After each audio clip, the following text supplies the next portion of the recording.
Welcome back to the Week in Review podcast. I am Megan Holman, the news editor and head of podcasting at the Daily Lobo. The fall 2019 semester is now in full swing, and the Daily Lobo has the latest in the University of New Mexico news.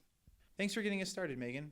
With us today is photo editor Amanda Britt, senior reporter Andrew Gunn, beat reporter Lissa Knudsen, and beat reporter Alyssa Martinez. I'm Justin Garcia, the editor-in-chief. Now to This Week in Politics. Earlier this week, Justin Garcia and Andrew Gunn updated our readers on the case of former UNM athletics director Paul Krebs.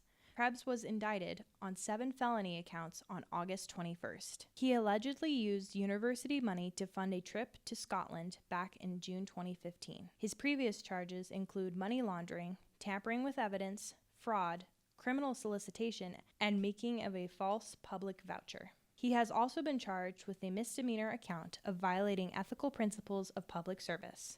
The path that lays ahead of Krebs is currently unclear. A court date has not yet been set. To read the entire article, visit dailylobo.com and keep an ear and eye out for more Daily Lobo updates on this story. That was the update on university politics. And now we're going to hear from Alyssa Martinez, who will be sharing the latest update on undergraduate student government. Thanks, Justin. The ASUNM senators held their first fall committee meetings in the Student Union building last week, steering and rules, finance, and outreach and appointments. Gregory Romero, a sophomore at UNM majoring in business, is chair of the Finance Committee. The Finance Committee constructs the yearly ASUNM budget and oversees any appropriations requested by student groups. During the August 21st meeting, the Finance Committee approved a $300 appropriation for the Bangladeshi Student Organization to fund a Bangladeshi student meet and greet. Every year, $20 in fees from students go to ASUNM that the Finance Committee allocates. Emma Hotz, a sophomore at UNM majoring in political science, is chair of steering and rules. All resolutions, whether they be commendations or condolences, go through steering and rules before heading to full Senate. A commendation for Andrea Howard, a UNM student who recently qualified for the 2020 Olympics in Tokyo for softball, was a centerpiece of last week's meeting. Any changes to the ASUNM law book and constitution are also headed by steering and rules.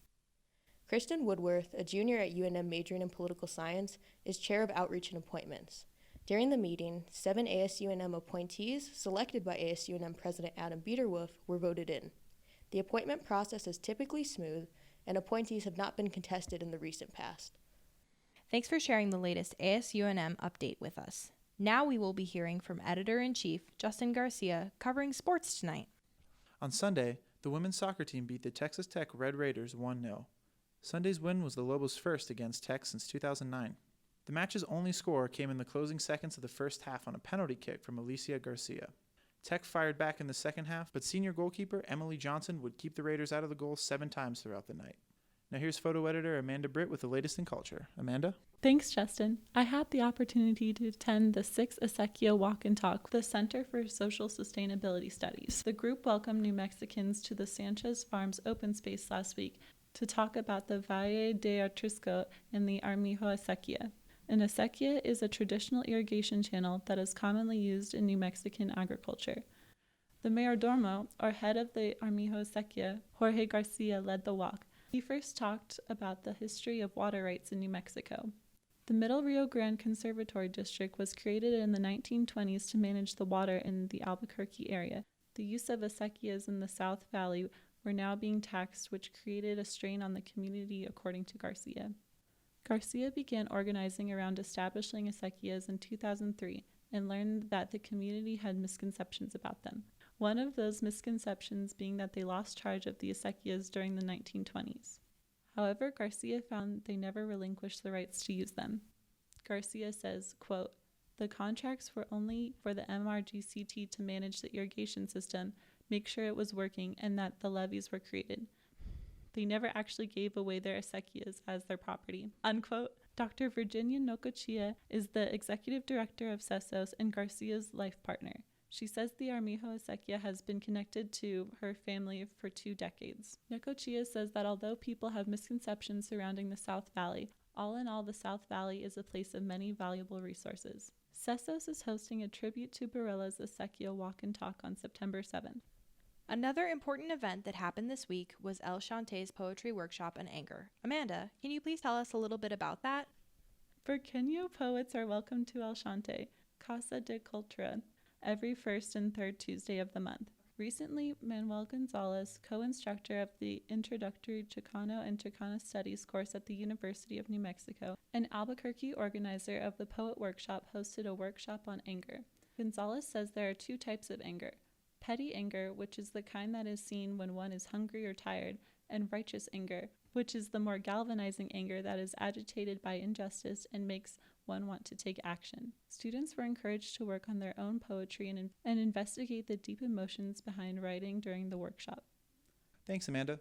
Now let's talk to Andrew and Lissa. Thank you very much, Justin. In 2004, New Mexico repealed what's called the gross receipts tax on most food people buy at grocery and convenience stores. However, the language used in that law allows the food at the Mercado in the Student Union building and 4 markets around the UNM main campus to be exempt from that tax. They currently charge the Albuquerque rate of close to 7.8%. A food tax is what's known as a regressive tax, meaning it puts more of a burden on lower-income people. The operations manager for UNM Food, Amanda Gerard, says that, quote, "The nature of the Mercado and markets do not permit it to be classified as a retail food store under the parameters described in state law," unquote. However, the La Montanita Co-op next to the bookstore is the exception to that rule, as everything that isn't hot, prepared food is exempt from that food tax. The Food Services Billing Department, which runs the Mercado and markets along with other food service on campus, has also recently been running a deficit of over $70,000, according to a university audit. The Daily Lobo put in a public records request for financial documents related to the university's contract with Chartwells, the company that operates food service on campus, that is yet to be answered. Up next, Lissa Knudsen is bringing us news about the retirement of the man behind the Student Union building. Lissa? Thanks, Andrew. Walt Miller, longtime director of the UNM sub, retired this month. During Miller's tenure, he oversaw the $25 million renovation of the Student Union building. Miller says that the renovation was unique in that it was fully funded by student fees. According to Miller, since students funded the building, it gives them a lot of say in decisions about how the space is used. And Miller says he wouldn't want it any other way. Miller says, quote, "I've always enjoyed working directly with students, and that's what I'll miss the most," unquote. Catch us next Saturday for the next episode of the podcast. And in the next few weeks, we'll be launching another Daily Lobo podcast called The Cactus, Weird and Creepy Histories of UNM. Keep an ear out for us.